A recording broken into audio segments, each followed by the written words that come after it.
ખબરદાર જો મારા દીકરાને હાથ લગાડ્યો છે તો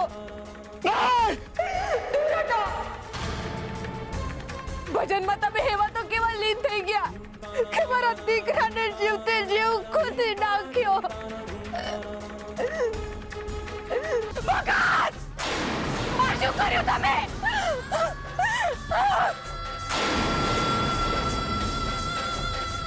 ગોવિંદ, ગોવિંદ,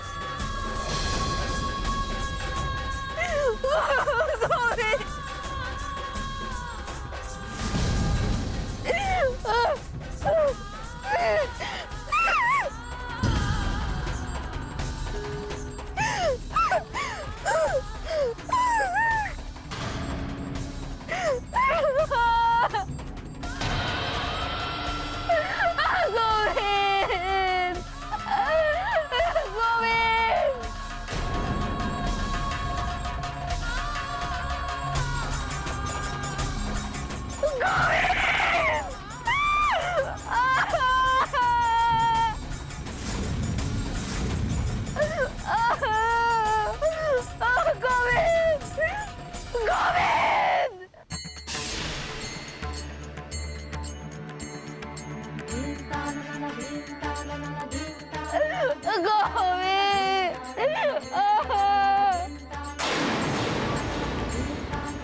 હું થયું તુલસી બહુ?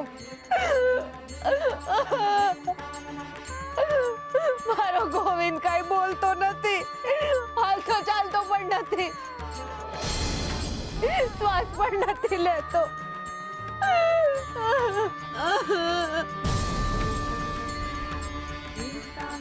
નથ, આનામાં જીવ નથ.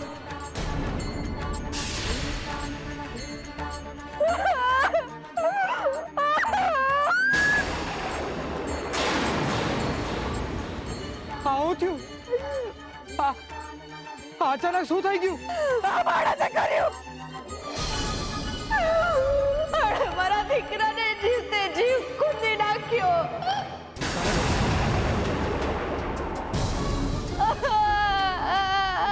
ગોરા, ગોરા, આ તો હું કર્યું મારા ભાઈ? પોતાના પેટના જડિયા દીકરાને તો ખૂંદી નાખ્યો.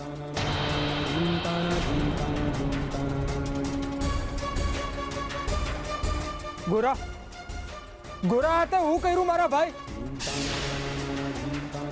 પોતાના પેટના જડિયા દીકરાને તો ખૂંદી નાખ્યો. ગોરા,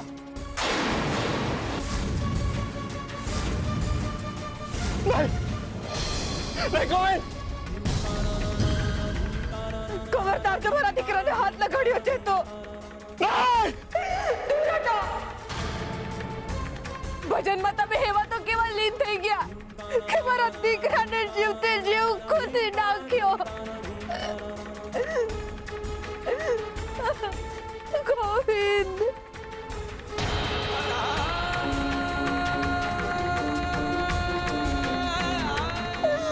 ગોવિંદ,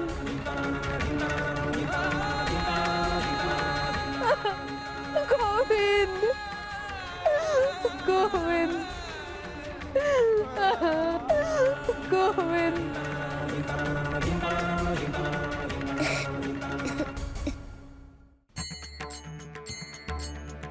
ભાઈબંધ, આ હંગે શું થઈ રહ્યું છે? શું તમારું બિહામનું સપનું છે? કોનાથી ને પોતાનું સુવાળું ખૂંદાઈ ગયું?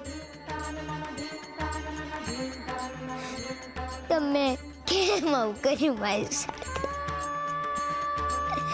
મને ખૂબ જ દુઃખ અને ખૂબ જ પીડા થઈ રહી છે.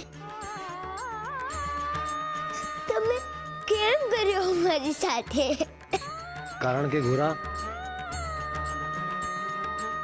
હવે તારે ફક્ત મારા ભક્ત બનીને નથી રહેવાનું, એક દાખલો બનવાનું છે, ઉદાહરણ બનીને રહેવાનું છે. એટલે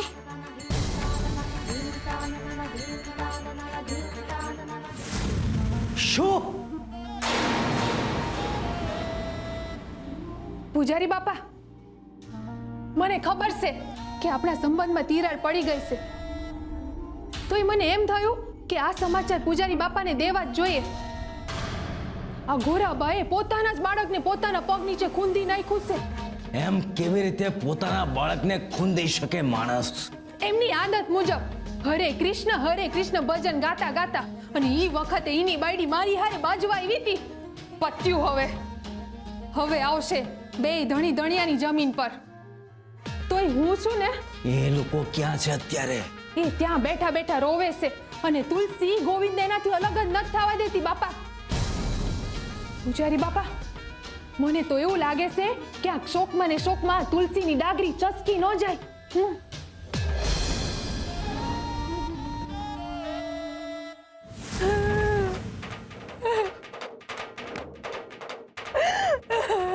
તુલસી બહુ, ગોવિંદને મને આપી દો. નહીં, હું મારા બાળકને કોઈને નહીં આપું, ક્યાંય નહીં લઈ જવા દઉં.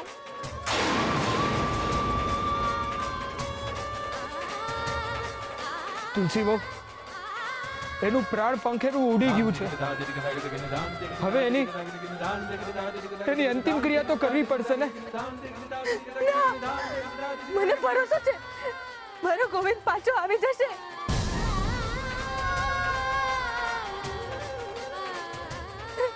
એ જીવી જશે, મને વિશ્વાસ છે.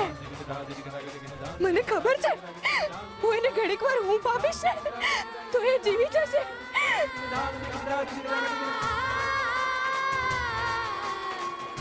અને શ્વાસ લેવા માંડશે.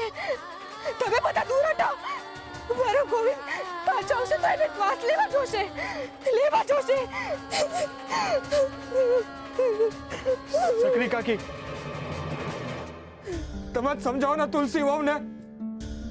તુલસી, આ ગોવિંદ હારે આપણો ઋણાનો બંધ પૂરો થયો અને એ માયા લગાવીને હાયલો ગયો. તુલસી બેટા, એ તો હરિનું બાળક હતું અને હરિ પાસે વયું ગયું. એ ગયો અને હરિના ધામમાં રમતો હશે બેટા. એને રોકીશ નહીં બેટા, એને જવા દે. હરિના ધામમાં હશે એમ? હરિ કહે એમ? તો હવે હરિ જ મારું બાળક મને પાછું આપશે.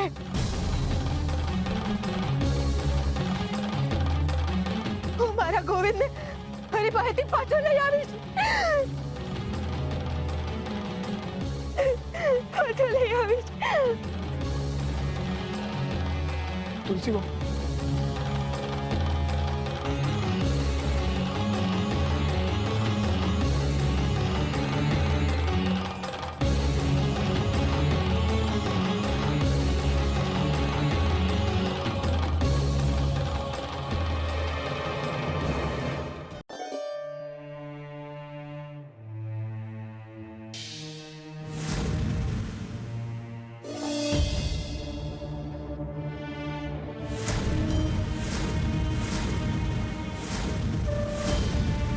તમે જ મારું બાળક પાછું લીધું છે ને? મને મારું બાળક પાછું જોઈએ.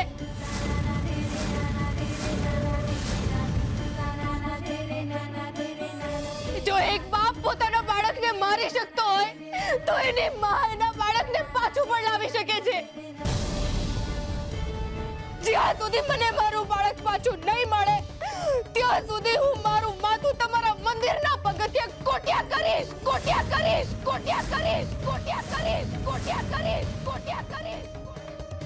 તુલસી, ખબરદાર, જો મારું નામ લીધું છે તો આજથી તમારા અને મારા સંબંધ પૂરા. આજથી ફક્ત ને ફક્ત તમે મારી નજરમાં મારા દીકરાના ખૂની છો. એનાથી વિશેષ બીજું કાંઈ નહીં.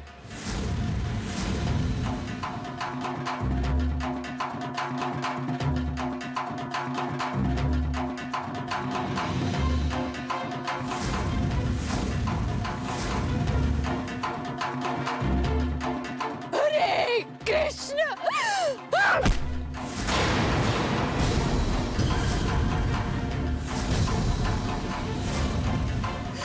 હરે કૃષ્ણ.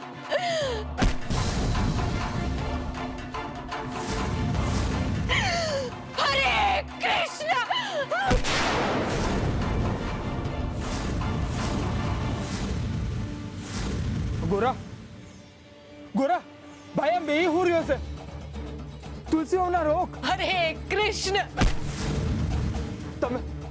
તમે લોકો કોઈ કંઈક કરો, દયા કરો. તુલસી વહુ, તમારા ઉપર આવો અત્યાચાર ના કરો. તુલસી વહુ, અરે કૃષ્ણ, અરે કૃષ્ણ. મીઠી મીઠી, તું તો તુલસી વહુને કંઈક સમજાવ.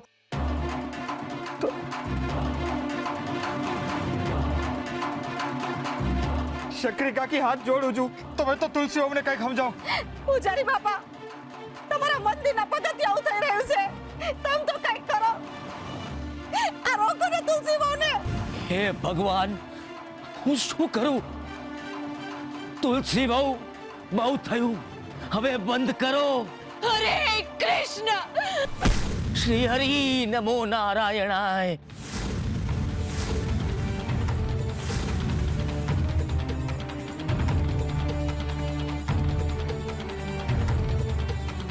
અરે કૃષ્ણ.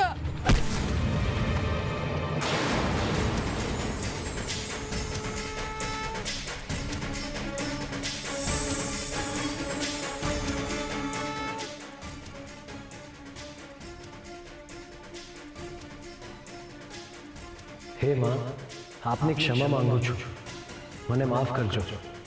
હે માતા, હું બહુ સારી રીતે જાણું છું કે એક માતા માટે પોતાનું બાળક ગુમાવવું ખૂબ જ પીડાદાયક પરિસ્થિતિ હોય છે, અને એટલા માટે જ હું તમારી ક્ષમા માંગુ છું માતા. કોણ છો તમે? હું પણ મારી માતાનું એક બાળક છું. હું પણ મારી માતાથી જન્મતાની સાથે જ વિખૂટો પડી ગયો હતો. હે માતા, એક વાત મને હંમેશા ખટકતી રહેતી હતી કે હું જન્મતાની સાથે જ મારી બંને માતાઓથી વિખૂટો પડી ગયો હતો. મને ક્યારેય એવો વિચાર નહોતો આવ્યો કે મારાથી વિખૂટા પડીને મારી માતાને કેવું લાગ્યું હશે.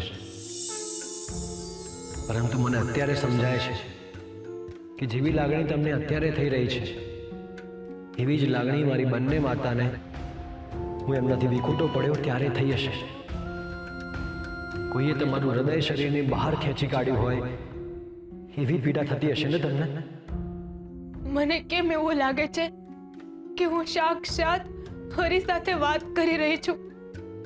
કારણ કે તમે માં છો,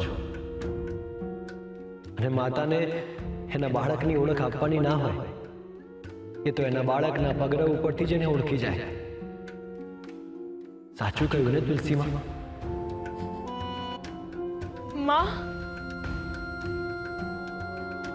માં શબ્દ બોલી શકે એટલો મોટો એ તમે ના થવા દીધો મારા ગોવિંદને. હરી,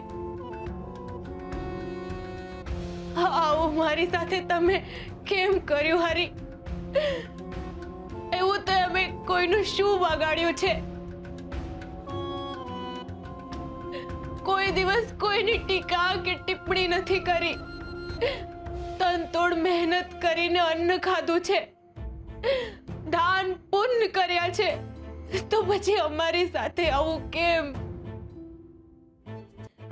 મારા બાળકને મેં 7 મહિના મારા પેટમાં રાખ્યો હતો, અને તમે 2 મહિના વહેલા એને મારી પાસે મોકલી દીધો હતો. એનો અર્થ એવો નથી થતો કે તમે એને મારી પાસેથી આટલો વહેલો પાછો બોલાવી લો. મેં તમારી પાસેથી એવું તે શું લઈ લીધું કે તમે મારી પાસેથી મારું બાળક છીનવી લીધું? એ પણ આ માણસની બેદરકારીના લીધે. ગોરા ભગત મારી ભક્તિમાં ડૂબેલા હતા તુલસીમાં. એવી તે કેવી ભક્તિ? હરી, કે જે પોતાની જ આગમાં પોતાના પેટના જણિયાને હોમી દે? એવી તે કેવી ભક્તિ? હરી, કે જે પોતાના સગા દીકરાને પોતાના જ પગ નીચે ખૂંદી નાખે? સાવ આવી ભક્તિ હોય? હરી, મારે હવે તમારી કોઈ વાત નથી સાંભળવી. મારે તમારું કોઈ આશ્વાસન નથી જોઈતું. મને ફક્ત મારું બાળક, મારો ગોવિંદ મને પાછો જોઈએ છે, બસ. હવે તે કઈ રીત છે તમારી કોઈ બાળકને પાછું બોલાવી લેવાની? કૃષ્ણ, મારું બાળક ગુંગળાઈ ગયું હશે. હે નળી દબાઈ ગઈ હશે, એ રડી પણ નહીં શક્યો હોય. એવું તો મારા દીકરાએ તમારું શું બગાડ્યું હતું કે તમે એને આવું મોત દીધું?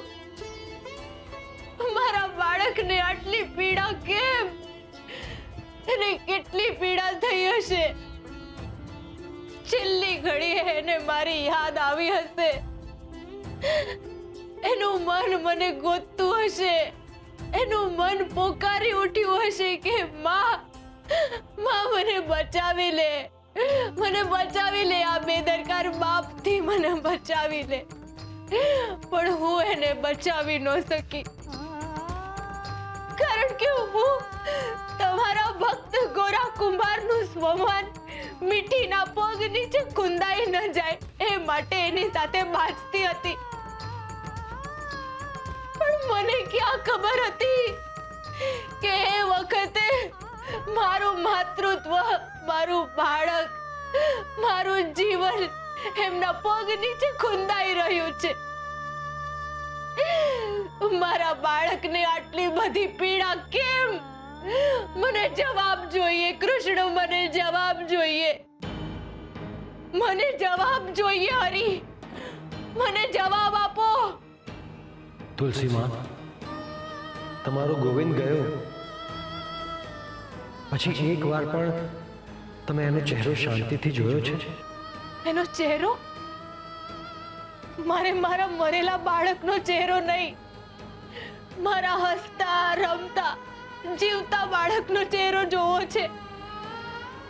તમને ખબર છે, જેટલી વાર એ તમારું નામ સાંભળતો કે ખિલખિલાટ હસી પડતો હતો. અને મારું જ નામ સાંભળીને એણે છેલ્લા શ્વાસ લીધા છે. એ કેમ ભૂલી ગયા તમે તુલસીમાં? જરાક એનું મોં તો જોઈ જુઓ તુલસીમાં.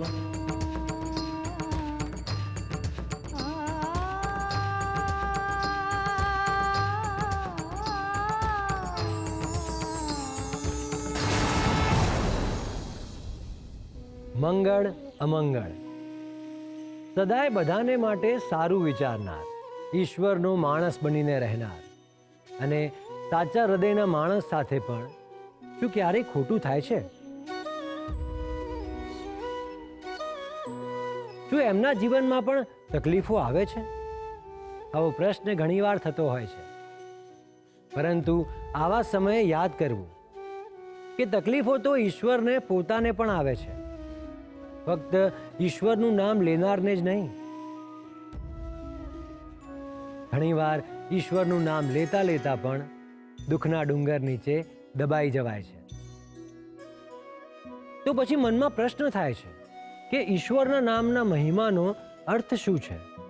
અર્થ એ છે કે જેના હોઠ ઉપર હરિનું નામ હોય છે, એની છાતીમાં દુઃખ સહન કરવાનું હામ ઈશ્વર આપે છે. સામાન્ય મનુષ્ય નાનકડી વાતમાં પણ ડગી જાય છે, મૃત્યુનો માર્ગ શોધે છે.